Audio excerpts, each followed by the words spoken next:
Welcome back, everyone. So, I talked a bit about the E3 Pokemon Sun and Moon information I revealed, the new Pokemon, a little bit of the gameplay footage that I did see, some of the information that was shown on there, Battle Royale, all that. But I didn't see the actual full-on gameplay, basically what the person was playing at the time. I only saw a bit and pieces of it, so I can only go off what I saw. Now they've actually released the full-on video of what they showed at E3, so I can actually watch this video, watch the gameplay footage we have, and do a step-by-step analysis of that. So that's what we're going to be doing. Obviously, I can't just put myself in the corner there and put it on the screen. That would be awesome. I wish I could do that. I know there's ways to do that. Mark knows there's ways to do that without hopefully unnecessarily upgrading things.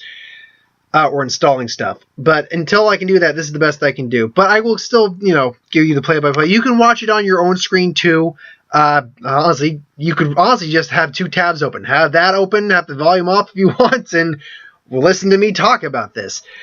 So, anyway, we start off in our room. And right off the bat, you can see that the level of detail, and they've also said this may not look exactly like the final cut of the game. It's still in development, so they're still working on stuff. But right off the bat, we're seeing a large level of immersion, a new level of immersion in this game. I mean, they even explained that the change in dimensions of your character is to help immerse you better in the world. And I've been using that word for a while, and I'm glad they used that word as well, because it really makes sense.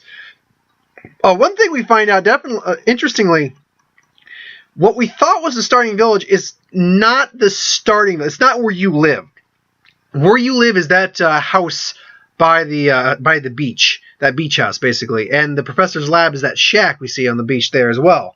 So it's interesting to know that in the very beginning game, that is where you start with. You probably meet the professor, but you go to the first village to get your Pokemon. Hala has been also revealed to be an actual trainer, like a strong trainer. It's very possible Hala could be a gym leader. Maybe that big building is his gym. It didn't occur. I mean, I briefly thought that before, and I think I might have brought up in one video briefly, but now we know that he's not a professor. He's not even an assistant. Maybe he helps at a Pokemon school or part-time, or he's possibly a gym leader. The gym leader thing would actually make some sense, just given the way that building up there near the forest is designed. It'd make a lot of sense. But what I find interesting is that we do have to go up the route to get to Hala and that town where a festival is going on. But we'll get to the festival in a little bit. We say hi to our mom with a little sad in the mouth. She says, what was the line she says? Hold on. She says, sleep does buy well, travel is a real education. Some of that unpack is going to be death to me. So at that point, the guy playing it goes outside, and it just from, I mean, not the front of the house. The front of the house is the front of the house. But after he starts walking around, it's evening at the moment, and it just looks beautiful here. Just beautiful. The sun's setting. We see the clouds moving in the distance. The clouds might need a little work in terms of the animation, but I mean, we see the water. It's yellow because the sun is setting on it. We go behind our house where there is grass that we can catch wild Pokemon in. At this point in the game, this guy's not caught any Pokemon. This is where he started playing, by the way, is taking place later in the game after you get your first Pokemon. So you go back to your house for some reason. Then we see the actual grass. Actually, what I like about the design of the grass, I mean, it looks like long grass. It does. Nothing amazing. And we see palm trees. It looks gorgeous. It does. This is going to be a beautiful looking game. But what I like about the grass is not just the fact that, it looks like longer grass, even though you look amazingly tall compared to the grass. I do wonder if we'll maybe have like the return of like the dark long grass in this game. Where you'll like maybe it'll at least be up to your chest or something. No, this looks like it's barely coming up to his knee. But that's just, you can't make it like that all the time. It's just one of those things. But what I like about it, I'm noticing it now or looking at it right now. It's not just one solid length. It looks like grass. It does look like slightly varying height. Nothing amazing. It looks generally level, but slightly varying heights. And the very edge of it it's like very short grass. You got short grass going long, then you go in the main grass. I love that little detail right there. It really shows that they are. It really shows they're paying attention to details on some of these things. And they explain that, and if you're looking at it, you'll see the movement's different. They explain it's different. We see it. There's an item in the back of your house there, so I'll have to remember to get that. Then he gets into a battle, and we see it's a Ladybug.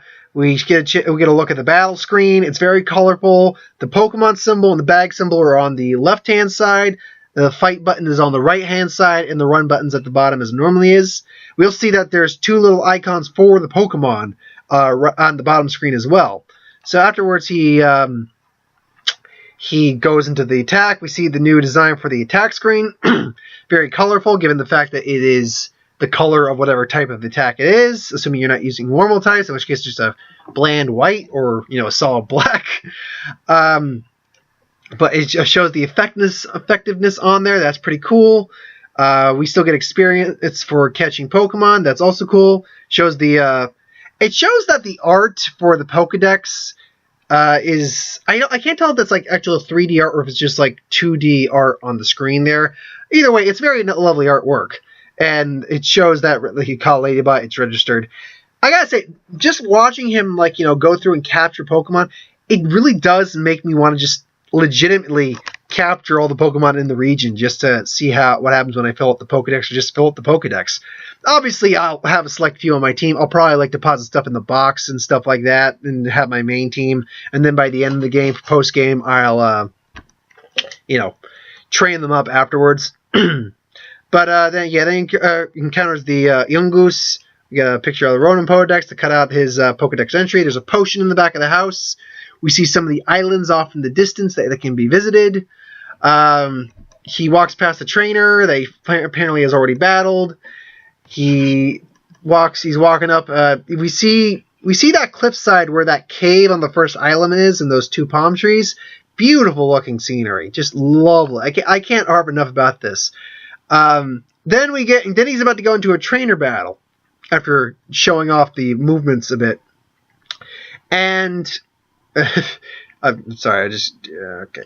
Come on, go. And then when you're about to when you approach a trainer who's capable of battling you, and I love the fact that this trainer, by the way, this female trainer, is actually just standing there the whole time, throwing her Pokeball up and down, which means the NPCs are going to actually have some character to them, which is cool. That's just one of those little things of flavor that's awesome. It really is. But no, the bar, two black bars kind of come on screen briefly when you're about to encounter a trainer battle. We cut to the trainer animation, the cartoon, then we cut to the legitimate 3D animation. She throws out a Caterpie. You throw out Populo, and then this demonstrates the fact that the trainer will be visible behind the Pokemon the whole time. So that's pretty cool. That's another whole level of immersion that's just awesome. Then I believe, seeing as your Populo is level 7 in this, he gives a water gun. Caterpie does a tackle. It just and then attacks, and then she loses. And then we're about to go into 1 second. Did this actually? I'm actually curious. Did this actually give the name of the town? That's the thing. Because I haven't heard anyone commenting, and then the trainer gets just kind of oh. Because I haven't seen anyone actually comment on if they named the town or not. So 1 second. So we're going up here. We're on Route 1 right now. There's a Route 1 sign. Number 1 route on the spectrum. So that's Route 1. Then there's another sign. Now, do we go to read that? No, we do not. That has to be the name of the town then. That has to be the name of the town. And they don't want to reveal the name of the town because I think it's a story element. The little kid says, "Please battle me." You beat the kid up. Then you encounter the Pipek, which is cute and adorable. See, me and my sister both want to use Rowlet as I'm waiting for the thing to continue. Both want to use Rowlet, but usually we pick a different Pokemon each just to make it interesting. So we'll have to see what the evolutions look like. In the worst case scenario, I'll bite the we'll try. Maybe we'll do rock paper scissors to see who's gonna actually use that one. Because we end up fighting each other usually at some point when we have our respective games. But at the same time, just I want to use Rowlet. Rowlet looks boss, and she's the same way though. So we'll have to see. If nothing else, maybe I'll use Populo because I don't hate any of our starters, but I'm not feeling Litten. I'm not unless he's got a seriously badass evolution. I'm not feeling Litten at all. He encounters another Yungoos. Okay, so Yungoos.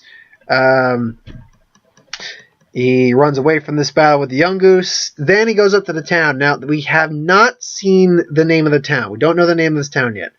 There is a good theory, by the way, that the names of the island, because the Melee is apparently Japanese for yellow. So the other names might be the Japanese for green, blue, and red. So we're in the town. There's the festival going on. There's a lot of characters just chatting it up, kids playing. And then we see Big Ol' Hala man come through. Aloha, the Aloha is made of 4 islands. Each has its own guardian Pokemon. I may mention this in the last video, but each has its own guardian Pokemon. And I believe they may actually say the name of the one that's a guardian for this. Festival today is held to express thanks to these great Pokemon guardian deities for remaining on our side. Well, we may call it a festival, but it's just a little thing you see here. Yes, indeed. Maybe not many of us, but at least we can celebrate and stuff like that. So, after talking to Hala, you go up. You could probably talk to more people, but he goes immediately up to his rival with his Litten. And, he's talking, and Litten's actually standing there, too. He's not in a Pokeball. And she's like, hold on, didn't you explain about tonight, man? Come on, man. Then comes Kukui and Lily. Yeah, right on time. Oh yeah, right on time. But what to what exactly? Phew. Phew. She's been digging something out of her bag for some reason. A full-powered festival of Pokemon battling to honor a battle in the name of Tapu. Come back here. I mean, the name will come back up again, but I just want to have it on screen at the moment. A name to honor in the name full-powered festival. Excuse me, a full-powered festival of Pokemon battling.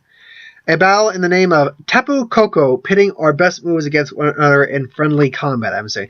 So I guess, at least the name they know this Pokemon by is Tapu Koko. But it's also, later on we find out it's not necessarily a large Pokemon. It's possibly like a, kind of, maybe like the emotion trio from Sinnoh.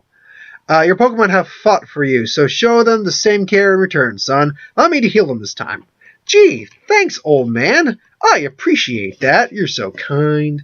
Are you ready for this Pokemon battle? Are you ready for a death battle? Anyway, so the guy says yes eventually. Now, one thing, because they're about to talk about it, they make mention that the legendaries in this game are going to have a lot more story relevance and they're going to be showing up probably more often than just the final battle.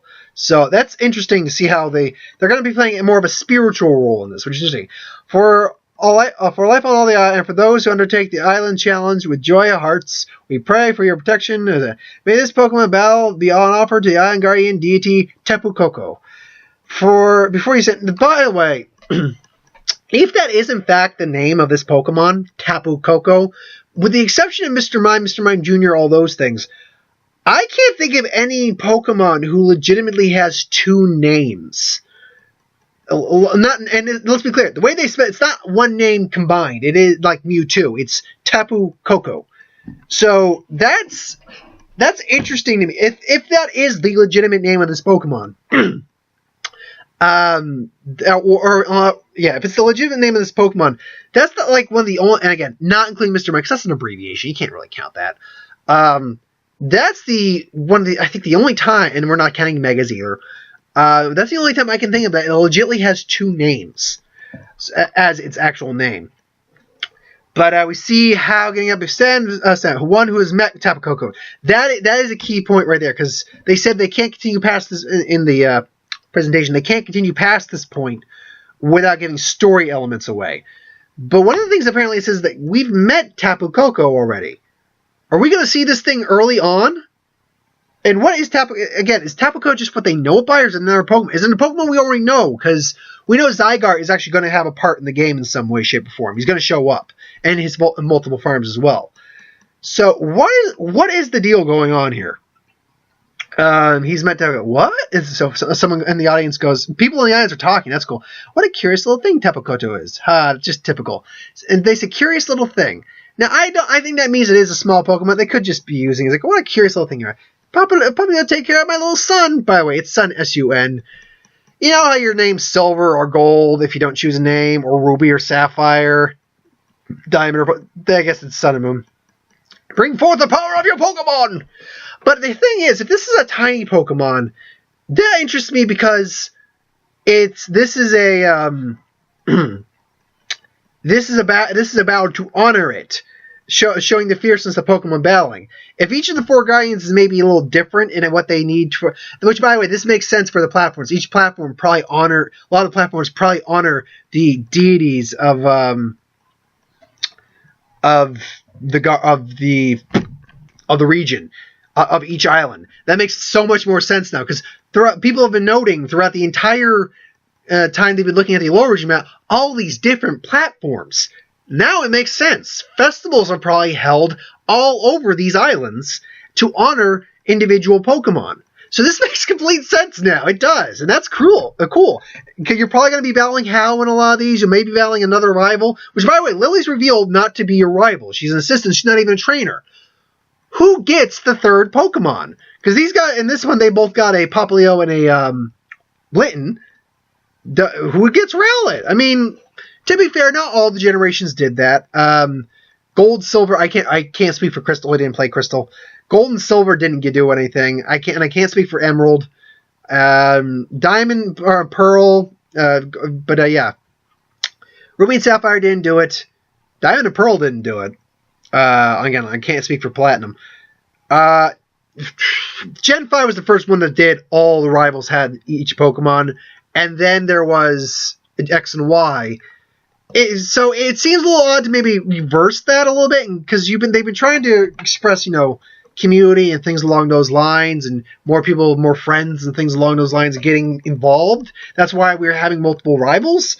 If we were just to go back to the original one rival, that'd be a little going backwards for Game Freak. I have no issue with it, but it would be going backwards a bit. But that being said, what if Lily actually does steal Rowlet to prevent it from fighting, and then has to, because Lily has a secret. She's not. She doesn't like Pokemon battling. She's there because she wants to return something to the professor. So Lily's got a lot of secrets. I have a feeling she's involved with the evil team in this, who we have not met yet. We have not met the evil team. So he wins the fight with Hau, and they stop right there. But then they show another video for the Pokemon Battle Royale. Each section where these trainers come out, one has, I think it's the head of one second, I'm gonna see if I can check this out. One's the head of a Charizard, one's the head of a Gyarados. I believe one was the head of a Haxorus, and then one is the head of a Tyranitar. And then, again, as I explained in the last one, the way a Battle Royale works is it's basically first person to lose all their Pokemon loses. Person who knocked out the most Pokemon and has the most Pokemon left wins. Basically, that's how it's decided. So that's a pretty cool way to do that. So that's I'll put this in the I'll put the link to this whole video if you have not watched it, which a lot of people I'm certain have. If you're a big fan of Pokemon Sun and Moon, big fan of Pokemon, you've watched it, but I'll put it in the link in the description anyway. I got one more trailer reaction. I got one more thing to talk about for E3, and then I'm pretty much done for the day. So thanks for watching. Hope you enjoyed. Like, comment, share, subscribe, and I will see you